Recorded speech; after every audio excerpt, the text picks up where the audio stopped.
Christopher Henry Gayle, the Universe Boss, is with me. Chris, I just want to take you down memory lane. We played that under-19 plate final in South Africa. You debuted against Zimbabwe at the Queen's Park Oval. Back then you were a slim, slender young man who relied a lot on timing the ball. Tell me a little bit about your approach to batting back then. So you're trying to say I'm a bit fat now? No, I'm not saying that. I just want to get your mindset. Yes, yeah. But I want to know your mindset in terms of batting. I remember that plate league final against Bangladesh, very well. But how I get into the tournament, remember this age sort of difference, and it was actually a late call, and I get selected to represent the West Indies under-19, and then eventually I grabbed that opportunity. Tell me about your batting. What was my your approach? batting. Yes. Was it more about timing the ball? Yeah, obviously I was, as I mentioned, I was very slim. It was more timing. I still used to use a heavy bat, but it was always timing. I hit a lot of fours and I run a lot between the wickets as well. So we're not going to leave that part out as a youngster. So I run a lot of twos and threes in my youth cricket days, and like I said, it was all timing and sweet time of the ball, and you still haven't left me anyway.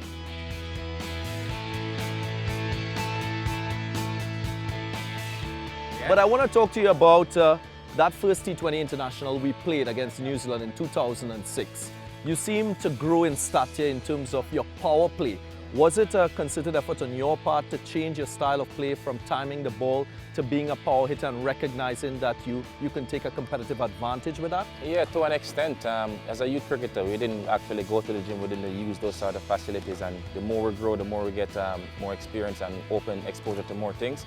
And that's when I started to hit the gym. Sometimes, before this T20 phase, I had to beg Chris Gayle to run singles because you grew into a six-hitting machine, Chris.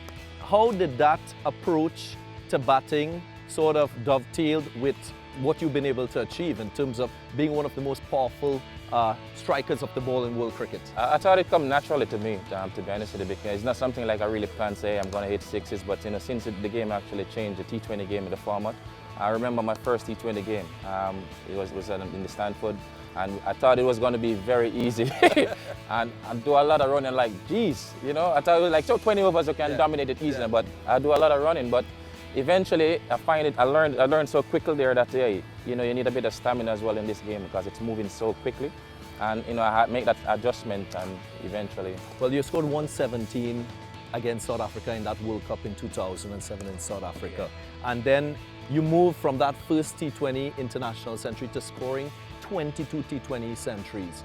Is it easy in terms of what you've been able to accomplish? Because the next best person is a long way behind you. Well, I make it look easy though, but to be able to score 22 centuries, that first century I mentioned in South Africa, it was fantastic. I got a momentum, I was hitting the ball well, and in the bull ring, the ball tends to fly a bit, over the boundary quickly as well. So, I mean, it's just all about momentum and just capitalize on it. When you have that sort of power and that sort of timing as well, you have to put it together. Does it worry you when people say Chris Gayle doesn't move his feet? Not really. I mean, it used to worry me as a youngster back in the days, but I sort of get over it because I used to hear it so much, and it was hand and eye coordination for me, to be honest with you. And I just could pick up the ball so quickly. I just could have picked it up so quickly as a youngster. So I just find myself getting into position because I was so fit.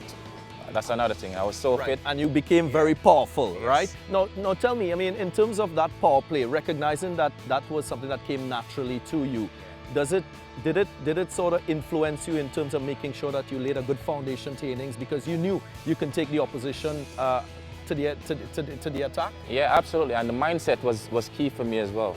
I know I was the man, and I say, hey, they have to come to me, and they are the ones show that sort of fear, towards me. So I kind of capitalize on that as well, which most people, most batters don't really recognize. When you can capitalize on bowler, use it to your advantage. So I use that very well, and I capitalize on it, and then I make sure I stamp my authority out there, and that's how I'm successful. Ladies and gentlemen, the Universe Boss, 22 T20 centuries, 15 Test centuries, and 25 ODI centuries. The ultimate six-hitting machine, the Universe Boss, Christopher Henry Gayle.